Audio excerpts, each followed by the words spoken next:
Hey, welcome back to Learn Fiore. Today's video is part 4 of covering Fiore's dagger plays. If you'd like to start at the beginning, part 1 is available in the link up here. As is normal for the rest of this series, this is a recording of a live class where we discussed the plate, the translation, and then I showed a video recording of our interpretation of the plays. So please sit back and enjoy, leave comments, and subscribe if you'd like. So welcome back. This is part 4 of the Fiore's dagger plays. This will complete this section. It's been, I think, about a year between the first class and the last class, maybe a little more than that. So this has taken a while. I'm glad to get this completed. This is a milestone of sorts to get the whole section sorted through and video shot and taught and recorded and eventually posted back to YouTube. So I'm Master Lloyd Eldred. I live in the Barony of Tierdon, which is mundanely Maryland, Virginia, North and South Carolina, and DC, and a tiny bit of Georgia. So that's where we are. It's currently 3:30 in the afternoon here, and we have friends from Australia and from Europe joining us as students because of this is a multi-kingdom university event, and very happy to have everybody participating and joining us. If you want to get a hold of my stuff, it's at baronlloyd.org or learnfiore.org. The top post currently, as of today, on both sites, it has links to these slides and slides for the other 3 classes that I've taught at university this year.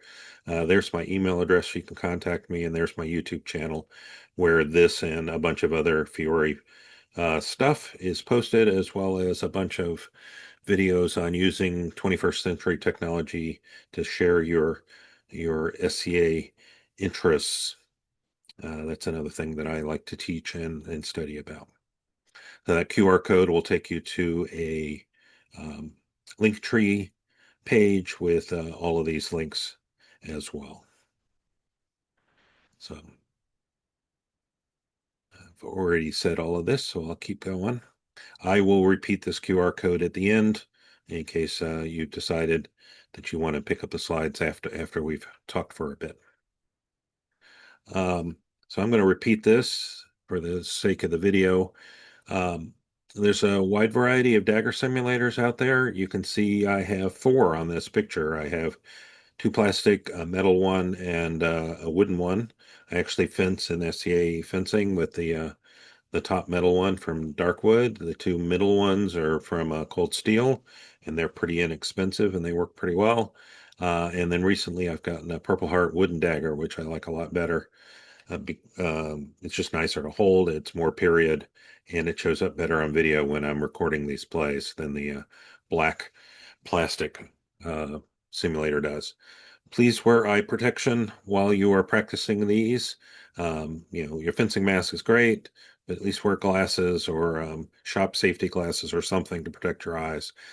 People have been hit in the eye while doing this, and I've heard kind of scary stories about stuff elsewhere in the SCA or in HEMA studies of this, so please wear eye protection. Also, we're careful we don't use thumbs to grip while we're doing the grappling, because we think that may allow him, the person that's being grappled, an easier way to escape if too much force is being applied. So we try to be careful that way. And because of the grappling, most of the plays that we're going to talk about, perhaps all of the plays, are not SCA combat rules appropriate. They are fine for studying for ANS, and that's the point of view that we'll be doing for the rest of this, to try to understand the period technique and explain it and teach it. But very little of it will be adaptable to SCA combat. Other sections of Fiore, the longsword sections in particular, are very easy to adapt. They don't take much change to be legal within SCA cut and thrust rules, certainly, and with a little more adaptation, fencing rules and armored rules. So, but it helps to understand the system as a whole, and that's why I'm looking at the daggers as well. So my sources, The images all come from the Getty Museum. They have on their website, they have high resolution scans of the whole manual that you can download and then clip. And you'll see close-ups of all the plates as I'm discussing them. The book is in medieval Italian, so I do not read medieval Italian. I have a little bit of modern French, which is helpful. I do recognize some of the words and I can figure out some of the other ones, but having a modern English translation by someone who actually does understand medieval Italian is a much better answer. And the translation I'm using is from Colin Hatcher, which he published in The Flower of Battle, pictured here, and it's also available on the Wikton Hour website. And then the photos and videos we generated from some of our classes or from dedicated videos. So Fiore's dagger, once again, has 5 postas or positions or guards. None of that positions and guards, or neither of it are particularly precise matches for the word posta, but they're kind of in the same area. And we'll go down that path today. It has 2 introductory pages, and then there are 19 pages of actual plays, with 76 plays scattered across those 19 pages. Most of the plays have one fighter with a dagger and one unarmed, and generally the one unarmed is the master. He's the one that's going to win the fight despite not having the dagger. Parts 1 to 3 of this series had the first 60 plays with the plate, the text, and the video, covering the 1st through 6th Remedy Masters and all their students' encounters. This class, which is part 4 of 4, covers the last 16 plays, incorporating Masters 7 through 9. So let's get started. So the 7th Remedy Master, again, is one of the few where the master has a dagger himself rather than being unarmed. I am the 7th dagger remedy master, and I play with arms crossed. And this cover is better made when armored than unarmored. The plays that I can do from this cover are the plays that come before me, especially the middle bind, which is the 3rd play of the 1st dagger remedy master. So again, the arm grapples and twists that we talked about in the last class. Also, I can turn you by pushing your right elbow with my left hand, and I can strike you quickly in the head or in the shoulder. This cover is better for binding than any other cover and is a very strong cover to make against the dagger. So again, looking at this, it's a little hard to tell which dagger is on top and how those are arranged, but hopefully when I demonstrate it and you go out and try, you can see how things line up best and where they don't. So here's the Countermaster. I'll show you a video with both of these at the same time. This is the Countermaster to the plays of the 7th Remedy dagger who comes me. With a push that I make to his right elbow, let me tell you that this counter remedy is good against all close range plays of the dagger, the poleaxe, and the sword, whether in armor or unarmored. And once I have pushed his elbow, I should quickly strike him in the shoulder. And the note again, we have a different set of feet positions in the other printing of the manual. So here's both of those depicted in this video. 7th Remedy Master is a very short Remedy Master. There's one position where he shows, and then he shows a counter. So we're not going to shift out of that. We're just going to show you those 2 positions. So the Remedy Master shown is here, and I can do a parry, and then this allows me to move into a lot of the binds that we did on the previous play, or earlier in the 6th Remedy Master with twists and stuff. I can still do a lot of these things that he refers to, but doesn't show in this section. And then the counter, my William will do is just to reach over with the push the elbow and stab me while my dagger is over here. Pretty simple if you have time to do it.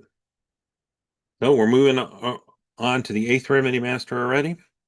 I'm the 8th Dagger Remedy Master, and I cross with my dagger. And this cover is good both armored and unarmored. And some of my plays are shown before me, and some are shown after me. In the play that is shown before me, 3 plays back, the Zugadore was stuck in his hand with the point of his opponent's dagger. Similarly, in this play, I could strike downwards into his hand as in the earlier play, I struck upwards into his hand. Also, I could seize his hand at the wrist with my left hand and then strike him hard with my right hand, just as you find demonstrated in the ninth student of the ninth remedy master, which we haven't gotten to yet, who places Ugadori in the chest. Um, and I'm not sure how that translates. Also, I could do the last play that follows after where I drop my own dagger and take his. So let's see our take on The the. eighth remedy master is pretty similar to the seventh, and it's also a pretty short section, but it's a low section. So if you will switch to a rising shot, I'm still gonna parry with my hands on the dagger in two places, and so that's kind of what the remedy master shows. The text is pretty long. It talks about a variety of options from here. It talks about stabbing in the hand could be done. We can do a lot of binds from here and those kinds of things. Oh, I know looking at this that my hands are they're in the right place, but the wrong hand is high and the wrong hand is low. It kind of depends on whether I'm pushing him to the right or left. Both of those work depending on what I want to do after that.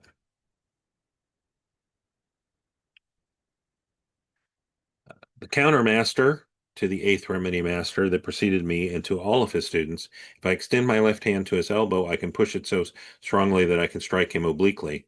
Also, as I make him turn, I can throw my arm around his neck and hurt him in a variety of possible ways.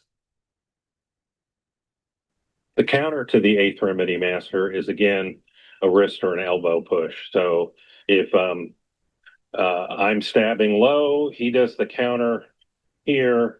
I'm going to reach out and push elbow, forearm, wrist, whatever I can get, and stab him while his dagger is over there.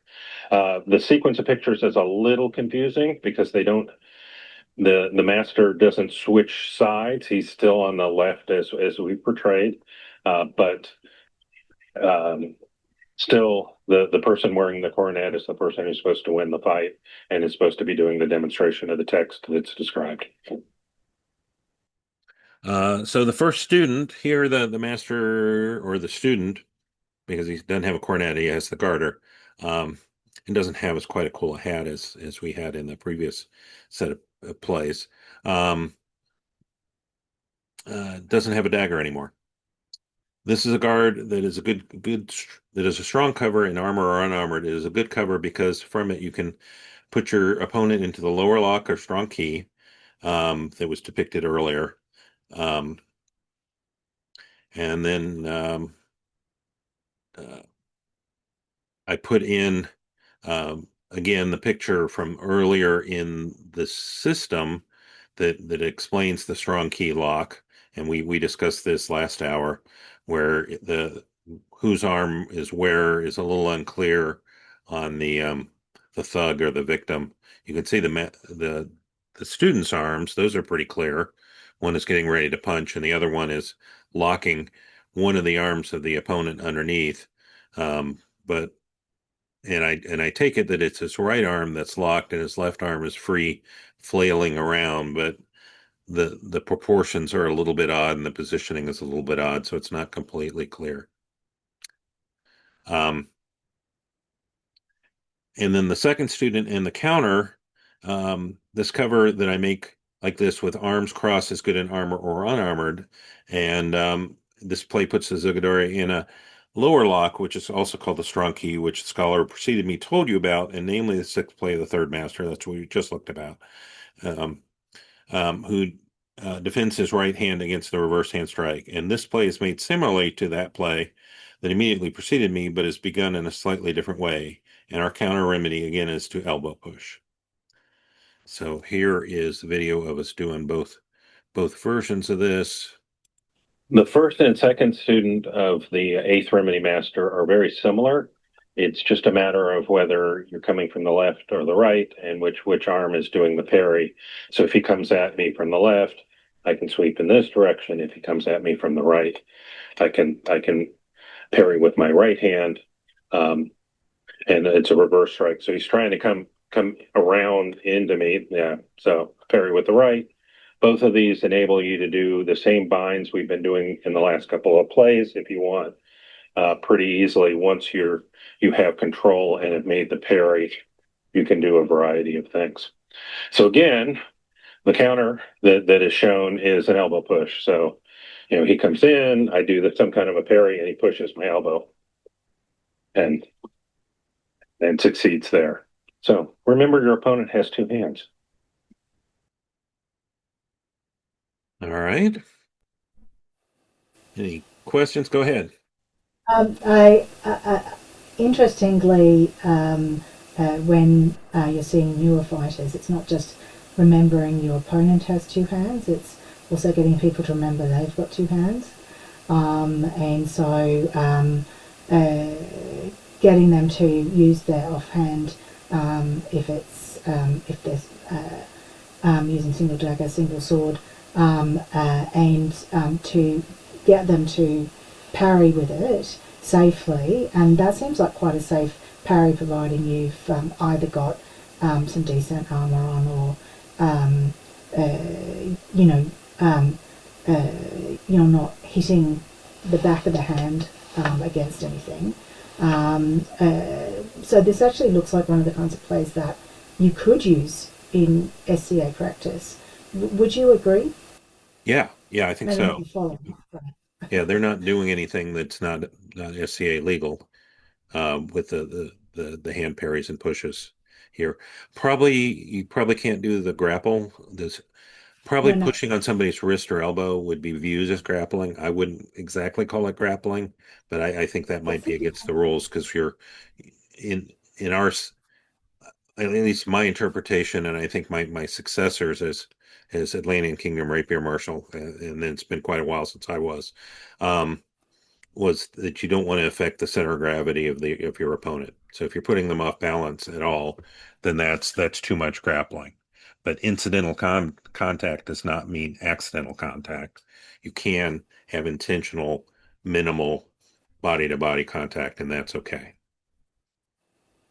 Yes, 100% agree. I think being really clear about the difference when you're teaching is super important. Yeah. Thank you. So to diverge just a tiny bit, if it's appropriate, I like to teach people to think in two hands by putting something in their offhand, a buckler or a dagger if we're fighting sword or whatever, so that it's not just a hand, there's something there that they can do something with. And then the empty hand is an advanced form of that, where they're still protecting themselves, but they don't have anything in it, their hand to help them. That's difficult with a single dagger, but there are also drills you can do with that where you for a very limited amount of time attack them while they have no weapon, and they have to use that offhand to protect themselves and develop those skills. You only want to do that for a couple minutes because it gets really frustrating very quickly. But then you want to turn that around and let them repeat the drill back to you so you get some practice and it's fair. They get to pick on you for a little bit while you can't exactly defend yourself. Um, and that seems to work pretty I, well to develop offhand skills.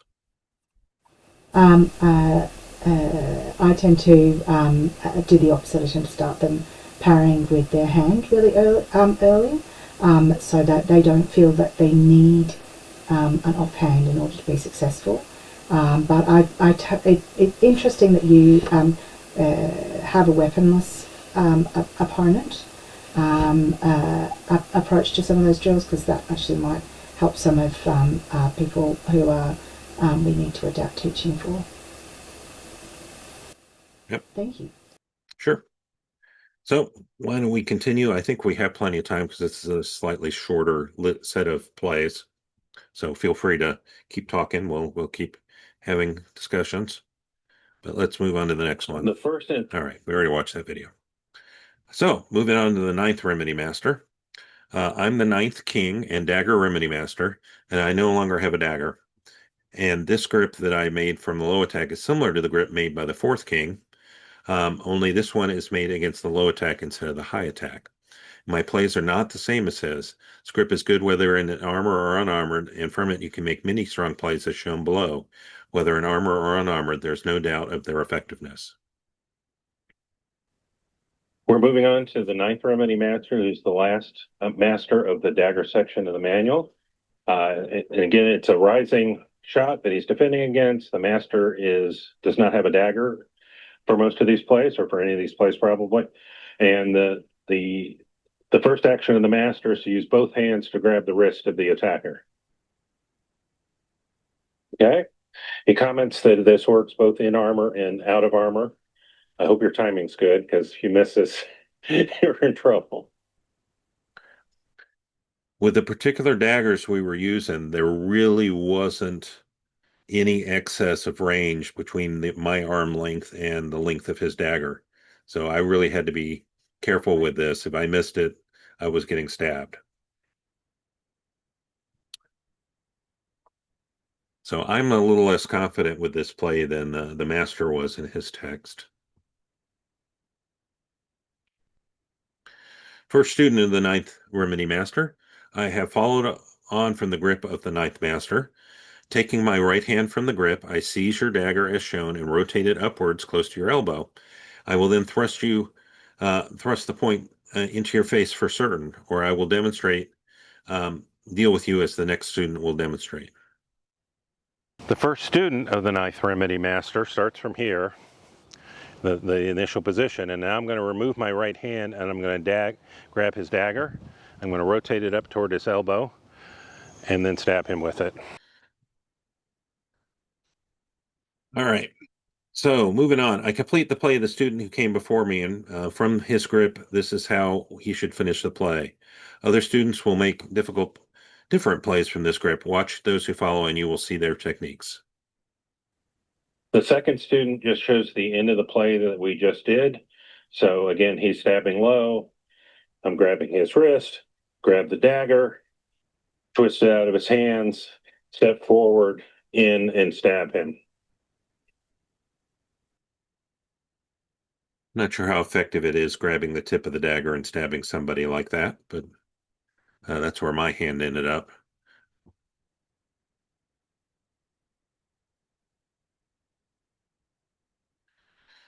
Next play, as the master's grip has already demonstrated, here my right hand leaves his grip, and if I grip you under the elbow, I can dislocate your arm, and also from this grip, I can put you into a bind.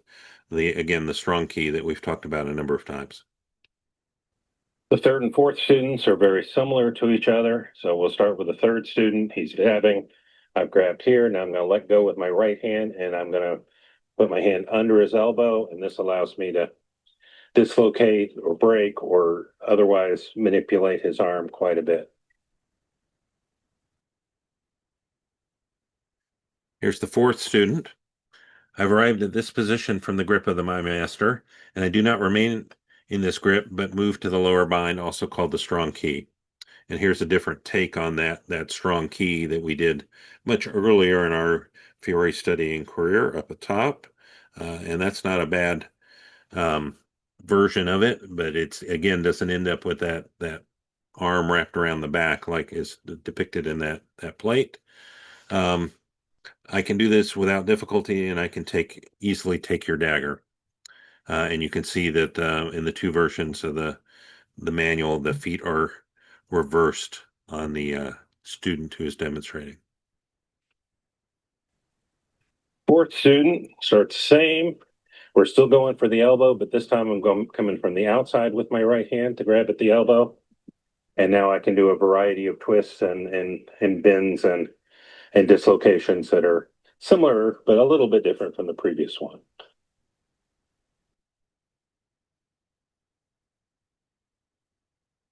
And you can hopefully see how I might end up in the ending position in the top picture with that, although I think probably my arms are reversed. Still could end up there. All right, fifth student. I think the artist is doing a pretty good job. You've got anguish on the one of the faces and kind of a smug look on the other guy's face. He was having some fun with this. I have not abandoned the grip of my master, but I have quickly entered under his right arm to dislocate it with this grip. I can do this whether he's wearing armor or not, and once I have him held from behind and in my power, I will show him no mercy as I hurt him. The fifth student continues that same sequence, but in this case, I'm not going to move my hands at all. They're going to stay put, and I'm going to step forward, and I'm going to end up putting his arm over, put my shoulder under his arm for a throw. So something like this, I have lots of options for breaking his arms, for throwing him, for all kinds of things. Okay, I think that one's pretty clear. All right, we got 10 more pages. We're in good shape.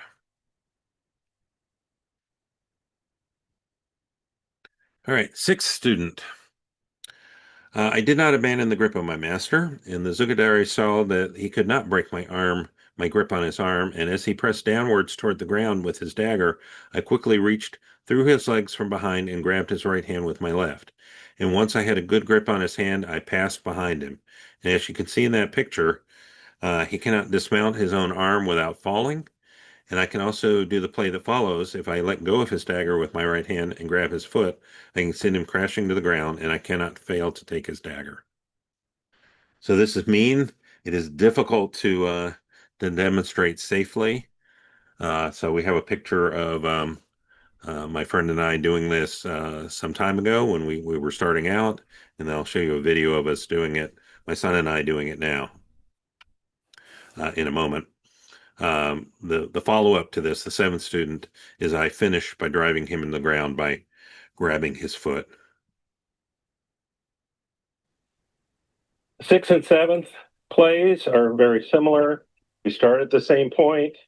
My opponent trying to get out of it is bringing his hand down to see if he can get out of it. I'm going to reach around him behind his leg and grab his wrist with my left hand and lift up. Now he's in trouble. So that's the sixth. Number seven has me move a little bit further around him and also lift his leg up at the same time that I'm lifting his hand up. I am not going to do that to my son. I don't want to topple him onto the ground. Yeah, go ahead. Um,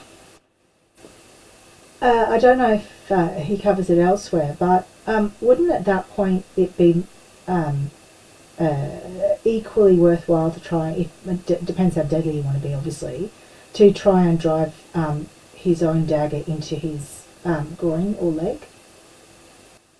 Yeah, yeah, there is a Does that and have a play. cut? Um, well, these daggers, these rondelles, probably don't have much edge to them. They're it's a little hard to tell how sharp they were. They were very pointed. Um, but I don't think they had a lot of edge for cutting. But there is a play very early on, I think it's in the first class, where he just takes a falling kind of an ice pick style shot and redirects it so that it drives into the opponent who is trying to stab you. His dagger, it drives it into his leg or his groin or his belly, depending on exactly how he bends his arm. And you just encourage, you step around the blow and encourage the momentum that he already has and redirect it very slightly into his own body, um, Thank you. which is an embarrassing way to die.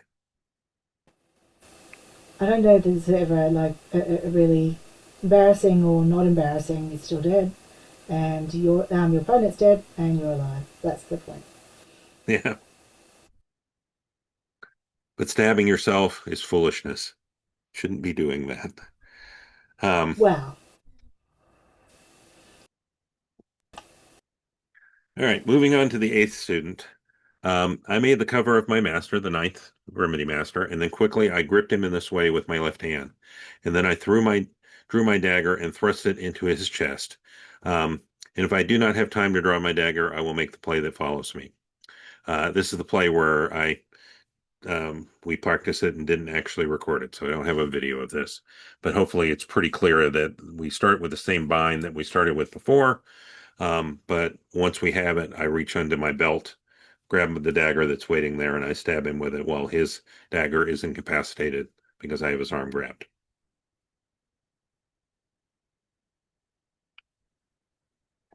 And then the ninth student encounter. With this play, I complete the play of the student who preceded me and who left his sheath dagger where it was and instead decided to take your live dagger. I have already explained how this play is performed. The counter remedy to this ninth dagger play is as follows. When the Zugadari with his left hand has seized your right hand that has the dagger, then you should quickly seize your dagger back near the point and quickly draw or pull it back towards you so that he has to let go of it. Or alternatively, press the dagger point into his elbow to make him think twice. So here's our video.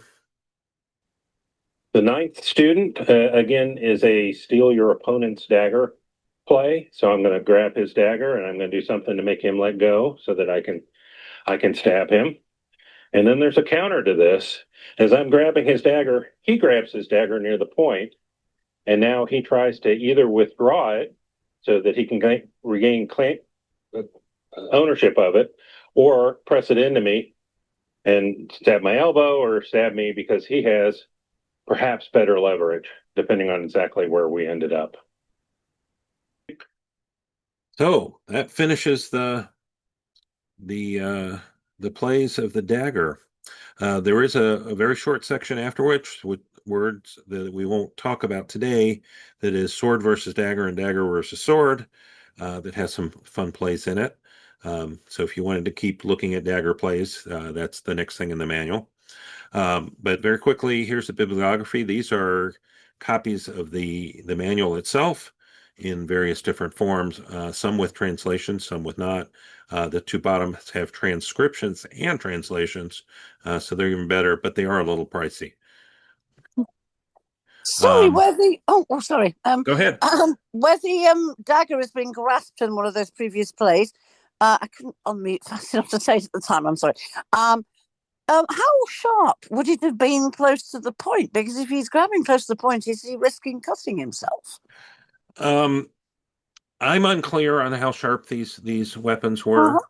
Yeah, Um, I mean, so am I. That's why I'm asking. Because I mean, if it's a couple of inches down that it's sharp, but is it one of those things where you are taking the hit in order to defend yourself? Because I mean, that whole thing about the these days, the winner of a knife fight is the person who gets to the emergency room first.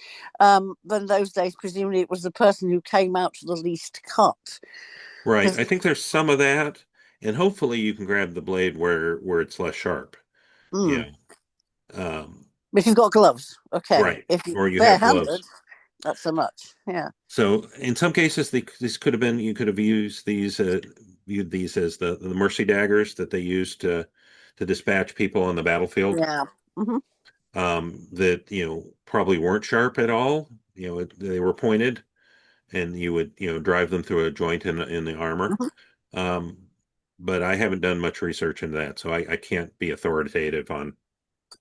Okay, no, I mean, I Yeah. don't know. It's interesting. It's worth finding out because you obviously are adrenalized. Obviously, you're fighting for your life. Hmm. Is that going to be something that you are going to do? So you're going to choose that you get cut there.